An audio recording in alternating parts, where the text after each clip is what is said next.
وما أرسلناك إلا رحمة للعالمين. الله أكبر. وما أرسلناك হে রাসূল আমি আপনাকে পাঠাই নাই ইল্লা, এটা হবে ইসতিসনা ইল্লা। যদি কোন শব্দের মধ্যে ইল্লা আসে আগের শব্দটা হয়ে যাবে নেগেটিভ, আর ইল্লা আসতে হয়ে যাবে সুবহানাল্লাহ। ওয়া আরসালনাকা রাসূল আপনাকে আমি পাঠাই নাই ইল্লা, তবে হ্যাঁ পাঠিয়েছি রাহমাতুল লিল আলামিন, সমস্ত আলামের জন্য রহমত। কতটুকু আলামের রহমত? আলহামদুলিল্লাহি রাব্বিল আলামিন। যতটুকু আলম, যতটুকু বাউন্ডারির জন্য আমি আল্লাহ রহমান রাহিম, অতটুকু বাউন্ডারি, অতটুকু আলমের জন্য আমি আপনাকে বানিয়েছি রহমাতুল লিল আলামিন। নবীজি রহমত, এই রহমত যারা গ্রহণ করেছেন আম্মা জান মা আমিনা বলেন নবী রহমত এটা আমি নবীর পেটে যখন ধারণ করেছি তখন থেকে আমি তা উপলব্ধি করতে পেরেছি।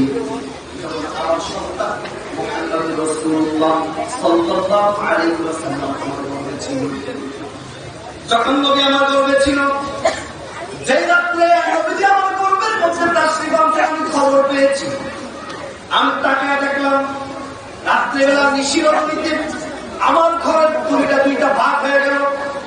আর আমি তাকে দেখলাম ওই ঠান্ডা তুলে দিয়ে একজন বয়োজ্যেষ্ঠ মানুষ আমার দিকে তাকিয়েছিল। আল্লাহু আকবার। আমি তখন প্রশ্ন করলাম আপনি কি? আমি একটু ভয় ফিল করলাম। প্রশ্ন করলাম আপনি কি? ওই বৃদ্ধ লোক আমাকে ডাক দিয়ে বলেন ও আমি না, ভয় পাওয়ার কিছু না, আমি নিজের ইচ্ছা সেটাই আমাকে আল্লাহ রাব্বুল আলামিন পাঠিয়েছিলেন তাকে সংবাদ দেওয়ার জন্য। যখন আল্লাহ বরাদ্দ দিয়ে আমাকে কথা বলা হলো, আল্লাহ পাঠিয়েছেন এই কথা বলা হলো, তখন আমার ভিতর থেকে ভয় সন্তুষ্ট হয়ে গেল। তখন আমি আর ভয় পেলাম না, তখন কি সংবাদ দিতে চাই তার শোনার জন্য অপেক্ষায় থাকলাম। সুবহানাল্লাহ। এই লোকটি তখন আমাকে বলল আপনার ভয় পাওয়ার কোন কারণ নেই, আমি দুনিয়ার কোন সাধারণ মানুষ নয়, আল্লাহ রাব্বুল আলামিন আমাকে পৃথিবীর সর্ব আগে সৃষ্টি করেছে। আমি বললাম সমস্ত মানব জাতির পিতা আদম সুবহানাল্লাহ। আল্লাহ আপনাকে আমাকে আপনার ঘরে পাঠিয়েছে রহমাতুল লিল আলামিন, নবীর সুসংবাদ দেওয়ার জন্য। সুবহানাল্লাহ। আপনার মাধ্যমে এই ধরনের একজন নবী আসবে যিনি শুধু কেবলমাত্র মানবকুলের জন্য নয়, তিনি কেবলমাত্র মৎস্যকুলের জন্য নয়, বৃক্ষকুলের জন্য নয়, তিনি 18,000 মাখলুকাত আর 80,000 মাখলুকাতের জন্য রহমাতুল লিল আলামিন। সুবহানাল্লাহ। উনি তখন এই স্বপ্ন দেখার পরে, এই দৃশ্য দেখার পরে ঘুম থেকে উঠলেন, সকালবেলা উঠে নিয়ত করলেন আজকে যদি আমাদের কোনো মা চাচি প্রেগনেন্সি হয়, তখন নিয়ত করে যদি আমার গর্ভের সন্তানটা ভালো থাকে, সুস্থ থাকে, তাহলে আমি 2-3টা নকল রোজা রাখবো। এইভাবে নিয়ত করে অনেক মানুষ নিয়ত করে যদি আমার গর্ভের সন্তান সুস্থভাবে হয়, আমি 12 রাকাত 6 রাকাত 4 রাকাত নফল নামাজ পড়বে। নিয়ত করে কি করে না? এইভাবে নবীর আম্মাও নিয়ত করেছেন যদি আমার সন্তানটা সুস্থ হবে, দুনিয়ার মধ্যে আল্লাহ আনেন, তাহলে আমি খানের কাবাতে যাইয়া 2 রাকাত নফল নামাজ আদায় করব। সুবহানাল্লাহ। নবীর আম্মা পরের দিন সকালে চলে গেলেন নামাজ আদায় করার জন্য। খানা কাবাতে যাই আপনি 2 রাকাত নফল নামাজ আদায় করবেন। আদায় করিয়া যখন 2 রাকাত পরে যখন উনি শেষ বৈঠকের মধ্যে বসলেন, আম্মা জান মা আমিনা বলেন যখন সালাম ফিরে গেলেন, আসসালামু আলাইকুম ওয়া রাহমাতুল্লাহ বলে ডান দিকে তাকাইলাম, আসসালামু আলাইকুম ওয়া রাহমাতুল্লাহ বলে বাম দিকে তাকাইলাম। আমি অবাক হয়ে গেলাম। ডান দিকে একটা পাহাড় আছে, যে পাহাড়ের নাম হলো জাবালে রহমত, আরেকটা পাহাড় আছে জাবালে নূর। 2টা পাহাড়, একটা পাহাড় হলো জাবালে রহমত, আরেকটা পাহাড় হলো জাবালে আবু কুবাইস। জাবালে আমি তাকে দেখলাম দুই পাহাড়ের মধ্যে দুইটা প্রাণী দাঁড়ায় আছে। ডান পাশে একটা বাঘ দাঁড়ায় আছে, বাম পাশে একটা হরিণ দাঁড়ায় আছে। এই বাঘ আর হরিণ তো একটা একটা দুশ্মন, কথা বলেন ঠিক কিনা? কিন্তু আমি তাকে তাকে দেখলাম যে বাঘটা হরিণের দিকে তাকে আছে, হরিণটা বাঘের দিকে তাকে আছে। বাঘ আর হরিণের মধ্যে ভয় নাই, বাঘের মধ্যে কোনো হিংসতা নাই। একটা আরেকটা দিকে আগে আসতেছে, আর আমি মাঝখানে। দুইটা পানি দুইটা পাহাড় থেকে আসিয়া একটা আমার কদমের পাশে, আরেকটা আমার ডান কদমের পাশে বসে গেছে। ওর আদবের সাথে বসে আমাকে কি যেন পাটা উঁচু করে আমাকে, আমি বুঝতে পারলাম না আমাকে সালাম দিতে চায়। একটা বাঘ একটা হরিণ আমার দিকে তাকে আসছে, আমাকে সালাম দেওয়া, আমাকে সালাম দিল। সালাম দেওয়ার পরে দুইটা প্রাণী মাথাটা উঠে আসমানের দিকে বলে, মালিক, ও মালিক, আপনার কাছে আমাদের ফরিয়াদ গো মালিক, আমরা পানি, আমাদের কোনো জবান নাই, যদি আপনি আমাদের জবানটা একটু খুলে দেন তাহলে আমরাও প্রাণী হইয়া আপনার নবীর মাকে নবীর আগমনের চাইতাম। আল্লাহ দুইটা পানি জবান খুলে দিলেন, দুইটা পানি নবীজির আমাদের কদমের মধ্যে চোখে বলে, ও মা আমিনা, আপনি কি জানেন আপনার মাধ্যমে এই জমিনে একজন নবী আসবে যিনি হলেন রাহমাতুল লিল আলামিন। এ কেমন নবী? যে নবী দুনিয়াতে আসছে, আজকে নবী পাইয়া সমস্ত দুনিয়া খুশি। আজকে নবীর সাথে দরুদ পড়লে একদলের কলিজায় শান্তি লাগে, আবার আরেক দলের কলিজায় দুঃখ লাগে। কলিজা চলে রঙটা হয়ে যায়। নাউযুবিল্লাহ। নব ভাইরাল কি টপিক জানেন না আপনারা? নব ভাইরাল টপিক। এই সরকারি মসজিদের ইমাম আল্লাহ নবীর উপর সালাম দিয়েছে, নবীর সামনে কিয়াম করেছে, কারো কোনো মাথা ব্যথা নাই, কিন্তু একজন হুজুরের মাথা ব্যথা শুরু হয়ে গেছে। বলতেছে নবীর উপর দুরূদ শরীফ সালাম করি না, আপনারা বলেন নবীর উপর শান্তি লাগে কি লাগে না? ইয়া নবী সালামু আলাইকা বলে শান্তি লাগে কি লাগে না?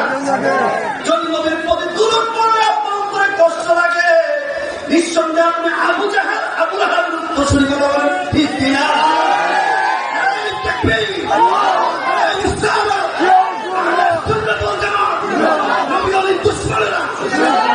মিলাদে কিয়াম যেখানে, মিলাদে কিয়াম যেখানে,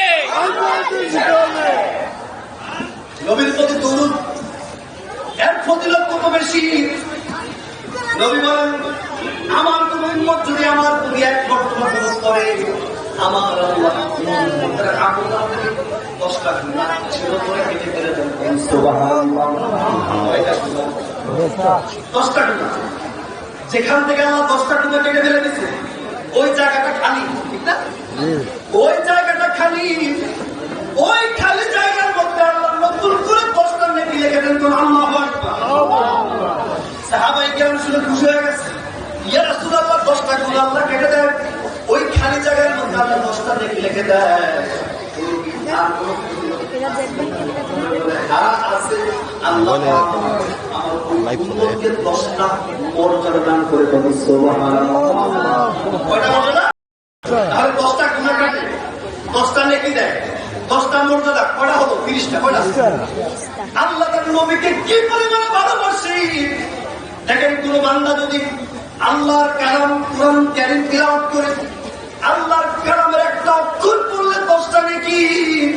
আল্লাহর হাবিব কোন বান্দা যদি, কোন উম্মত যদি আপনার উপর দুরূদ করে, ওই উম্মত 10টা গুনাহ আমি আল্লাহ কেটে ফেলে দেই, 10টা নেক দান করি, 10টা মর্যাদা দান করি, এইভাবে 30টা মর্যাদা দেই।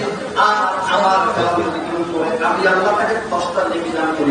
সুবহানাল্লাহ। আপনারা নবীর প্রতি গুরুত্ব দরকার আছে না? নবীর এই আগমনের মাস, ঈদে মিলাদুন নবী, ভাই আমরা খুশি না বেজা?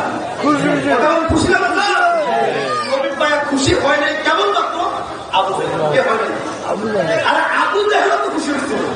আবু জাহেল নবীর আগমনের বার্তা শুনছে, এক সাহাবী দৌড়ে গেছে, আপনার ভাই আব্দুল্লাহর ঘরে একটা সন্তান হয়েছে, খুশি হয়ে গেছে। আব্দুল্লাহ 6 মাস আগে মারা গেছে। কয় মাস আগে? 6 মাস আগে মারা গেছে। আর ওই মৃত ভাইয়ের ঘরে আল্লাহ পাক সন্তান দান করতে শুনে খুশি হয়ে গেছে। খুশি হইয়া খুশির চোটে তার সামনে ছিল একটা দাসী। কি ছিল? দাসী নাম ছিল সুবাইবা। কি নাম ছিল?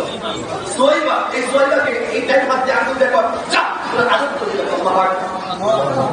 কিন্তু দাসী কিনা দাসী কি ছিল? কিনা দাসী নবীর আগমনের কথা শুনি না, এই সুবাইবাকে আজাদ করে দেওয়ার কারণে, নবীর আগমনে খুশি হওয়ার কারণে আল্লাহ পাক এত বেশি খুশি হলেন যে আজাদ করার কারণে আবু জেহেলকে জাহান্নামের মধ্যে প্রতি সোমবার, কয়বার? প্রতি সোমবার 7টায় একদিন আল্লাহ পাক এই ডান হাতের আঙ্গুলের মধ্যে এক ফোঁটা পানি দান করলেন। সুবহানাল্লাহ। এই পানিটা জিহ্বার মধ্যে লাগায় 1 সপ্তাহ যে শাস্তি, কষ্ট, জাহান্নামের আযাব সে ভুলে যায়। আল্লাহু আকবার। এটা নবীর শান। কার শান? নবীর শান। কার শান? নবীর শান। তাহলে আপনারা বলেন, আমরা নবীর উপর দুরূদ শরীফ পড়তে চাই কি চাই না? নবী পেয়ে আমরা খুশি হবে না? খুশি হবে না? এই কারণে শেষ মেসেজ হলো, আপনাদের আমার একটা অনুরোধ থাকবে, আমরা ঈদে মিলাদুন নবীর পক্ষের মানুষ, ঠিক না? আজকে অনেক জাহেল মুনাফিক নায়েবে শয়তানের আবির্ভাব হয়েছে, যারা মানুষকে ইসলামে ডাইভার্ট করে দিতে চায়। তারা বলতে চায় ঈদে মিলাদ নবী কোরআনে নাই, ঈদে মিলাদ হাদিসে নাই। ঈদের মিলাদ নবী কোরআনে আছে, হাদিসেও আছে। তোমার এলেমের বাহাদুরি কম, এলেমের বহর কম, তোমার কোনো কথা বলে ঠিক না। এক বৌমা বাড়তি মানুষ, শাশুড়ি বলতেছে, বৌমা আমাকে 1 গ্লাস পানি দাও। আমার ঘটনা করে গ্লাস নিয়ে গেছে পানি আনতে, লাঠি ঘুরে ঘুরে গেছে কলসির ভিতরে। হাত দিয়ে কুড়া, বাড়তি মানুষ তো হাতও বাড়তি, তোকে হাত দেখে লাগ পেতেছে না। তো শাশুড়ি বৌমা পানি আনো না, আমার পানি কি আমি আপনার কলস তো তলাই নাই, আপনার কলসের কি নাই? এটা কি কলসের দোষ না হাতের দোষ? কথা বল, কলসের দোষ না হাতের দোষ? এই সমাজে বহুত নামদারি মুফতি আছে, মুহাদ্দিস আছে, যারা নবীর সম্মান খুঁজে পায় না। এটা তো কোরআন হাদিসের দোষ না, এটা এলেমের দোষ। কথা বলে ঠিক কিনা? এটা তার যুদ্ধটার দোষ। কথা বলে ঠিক কিনা? পড়াশোনা করছে, পড়াশোনার মতন করতো, তাহলে নবীর সম্মান ইজ্জত খুঁজে পেত। কোরআনের পাতায় পাতায় আমরা নবীর সম্মান পাই, আর তারা পায় আপনি মাটির নবী। কিসের নবী? মাটির নবী। কথা বলেন নাউযুবিল্লাহ বলেন। একদম নবীকে নামাইতে নামাইতে মাটির সাথে নামাই দিছে, কাফের হয়ে গেছে। একদম নবীকে উঠাই তুলে কয় নবী কি আল্লাহকে নাউযুবিল্লাহ বলেন। উঠে দিতে আল্লাহর সাথে লাগা শিরক করছে, একদম শিরক করছে, শিরকটা জাহান্নামী। আরেকদম নবীকে মাটির লাগা, তারা জাহান্নামী। আমরা সুফিরা বন্ধুর পন্থা, আমরা সৃষ্টির মধ্যে শ্রেষ্ঠ নবী মুহাম্মদুর রাসূলুল্লাহ। জাআকুম মিনাল্লাহি নূর ওয়া কিতাবুম মুবিন। আমি 2টা জিনিস পাঠিয়েছি, একটা হলো নূর, এই নূর দ্বারা আব্দুল আব্বাস বলেন, শুধু আব্দুল আব্বাস অন্তত 35-এর অধিক তাফসীরের মধ্যে আসছে এই নূর দ্বারা হুয়া মুহাম্মদুর রাসূলুল্লাহ সাল্লাল্লাহু আলাইহি ওয়াসাল্লাম। আর আরেকটা হলো যে আল্লাহ যে বলেছেন কিতাব, এটা হলো কোরআন। আজকে কিছু ভাইয়েরা তাফসীর করতে গিয়ে বলে আল্লাহ বলছেন নূর, এটাও কোরআন, নূরও কোরআন, আর কিতাবও কোরআন। আল্লাহ মাঝখানে ওয়া বসাইলেন, ওয়া বিয়াদুল্লাহ আলাদা করলেন। এলেম থাকলে, এলেমের দলিল থাকলে এগুলো পাওয়া যায়। যাই হোক, আমার ভাই চলে আসছে। আমার আজকের মাহফিলের আরো একজন বিশিষ্ট আলেম দ্বীন মুজাহিদে বিল্লাহ মাওলানা কে এম মুরশিদ কামাল জালালী সাহেব আসছেন। ভাইকে দেখে অনেক সময় কথা বলে গেছি। ইনশাআল্লাহ আমরা একসাথে মাঠে বাজারে কথা বলি। আশা করি উপস্থিত থাকবেন। আল্লাহ রাব্বুল আলামিন আজকের এই ঈদে মিলাদুন্নবীর বিষয়ে আলোচনা করেছি। এখানে তো আমি আমার ব্যক্তিগত কথা বলি নাই, বাঙালি সম্পর্কে কথা বলছি। কোরআন থেকে হাদিসে বলেছি। আল্লাহ আমি সব আপনাদের সাথে কামনা করতে পারবো। আমিন।